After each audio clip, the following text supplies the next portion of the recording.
And now आप देख रहे हैं रेसलमैनिक्स एंड सब्सक्राइब करना तो बनता है। सो गाइस, ये बात खुद ही hall of famer Kurt Angle ने रिवील करी कि भले ही आज आप विंस मैकमैन को किसी और वजह से जानते हो, बट वो पागल है अपने काम के लिए। He is pure workaholic. काम के अलावा उनको कुछ दिखाई नहीं देता। Even in the age of 60 वो 24 घंटों काम करते हैं, एक दिन की भी छुट्टी नहीं लेते। यहाँ तक कि वेकेशन पर भी जब वो जाते हैं ना, तो अपने सीनियर राइटर्स को एक साथ लेके जाते हैं और अपने फैमिली टाइम में भी डिस्कस करते रहते हैं कि बिजनेस और डब्ल्यूडब्ल्यूई में आखिर क्या होना चाहिए। विंस रात के 12-1 बजे तक घर पहुँचते हैं और सिर्फ 2 घंटे ही सोकर वो जिम में चले जाते हैं। वहाँ पर प्रैक्टिस करके, एक्सरसाइज करके वो अर्ली मॉर्निंग सबसे पहले ऑफिस में आ जाते हैं और उनका यही पूरा रूटीन 365 दिन तक कंटिन्यू होता रहता है, बिना कोई संडे या ऑफ लिए। एंड इतने ज्यादा डेडिकेटेड थे वो अपने काम को लेकर। सो वन वे और दी अनदर उनकी रिस्पेक्ट करना तो बनता है। एंड इतना कहकर कर्ट एंगल शांत हो गए। एंड यार, अगर कर्ट एंगल ने जो बात कही है वो 100% सच है, तो भाई हैट्स ऑफ है विंस मैकमैन के लिए कि एट द एज ऑफ 60-70 वो इतना ज्यादा काम करते थे। भाई मानना तो पड़ेगा। बाकी आप इस बारे में क्या कहना चाहते हो, कमेंट करके जरूर बताना। वेल गाइज, ये बात 2010 के आसपास की है, आज से करीब 14 साल पहले, जब जॉन सीना की एक फ्यूड हो रही थी।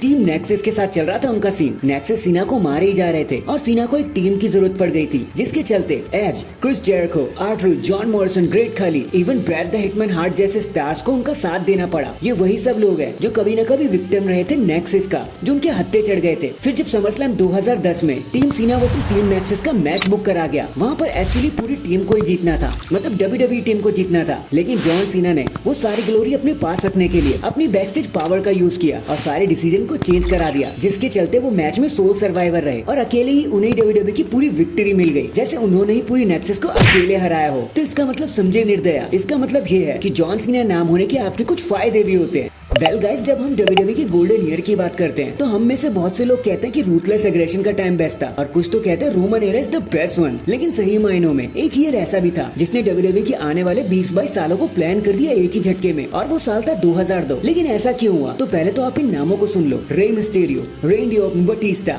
John Cena and even Brock Lesnar, इन सभी ग्रेटेस्ट ऑफ ऑल टाइमर्स ने एक ही ईयर में, मतलब 2002 में डेब्यूट किया। एंड इन्होंने क्या इम्पैक्ट दिया है डब्ल्यूडब्ल्यूई को, उसका एक छोटा सा एग्जांपल मैं आपको दे देता हूँ। इनके बीच में 40 से भी ज्यादा वर्ल्ड चैंपियनशिप्स हैं, 20 से भी ज्यादा रेसलमेनिया, 12 से भी ज्यादा रेसलमेनिया मेन इवेंट्स। सभी के सब हॉल ऑफ फेमर डिजर्व करते इतने बड़े स्टार हैं। एंड टोटल 100 पेपर व्यू से भी ज्यादा इन्होंने शो अप किया है, जहां ऑर्टन एंड सीना, रे मिस्टेरियो अभी तक एक्टिव बने हुए हैं। इसीलिए सही मायनों में एक गोल्डन ईयर कहा जाता है। लेकिन ये तो थी गोल्डन ईयर की बात, क्योंकि कुछ अच्छा होता है तो कुछ बुरा भी तो होता है। तो अगर आप वो वर्स्ट ईयर जानना चाहते हो, तो वीडियो को अभी लाइक एंड सब्सक्राइब कर दो, ताकि वो आपसे मिस ना हो जाए। तो वैसे तो हम हमेशा बात करते ही रहते हैं, और ये बात होती भी आई है कि वो साल डब्ल्यूडब्ल्यूई के प्रॉफिटेबल था, या फिर ये साल डब्ल्यूडब्ल्यूई के लिए प्रॉफिटेबल है। अक्सर हम यही बात तो करते आते हैं। बट क्या आप जानते हो कि एक साल ऐसा भी था जब डब्ल्यूडब्ल्यूई ऑलमोस्ट बंद होने की कगार पर आ गई थी, लिटरली हालत खराब हो गई थी, और वो साल था 2004। और मैं ऐसा क्यों कह रहा हूँ, उसका अंदाजा आप इसी बात से लगा सकते हो कि Scott Steiner, Kevin Nash, Goldberg, the Rock, Stone Cold, Brock Lesnar जैसे नाम सिर्फ एक ही साल के अंदर छोड़कर चले गए और फिर सालों तक नजर ही नहीं आए। ये इतना डेविस्टेटिंग इसलिए भी रहा क्योंकि उस टाइम पर डब्ल्यूडब्ल्यूई एक ट्रांजिशन से होकर गुजर रही थी, और Triple H, the Undertaker, Shawn Michael के अलावा कोई बड़ा नाम भी मौजूद नहीं था। वो तो शुक्र है कि ऑर्टन,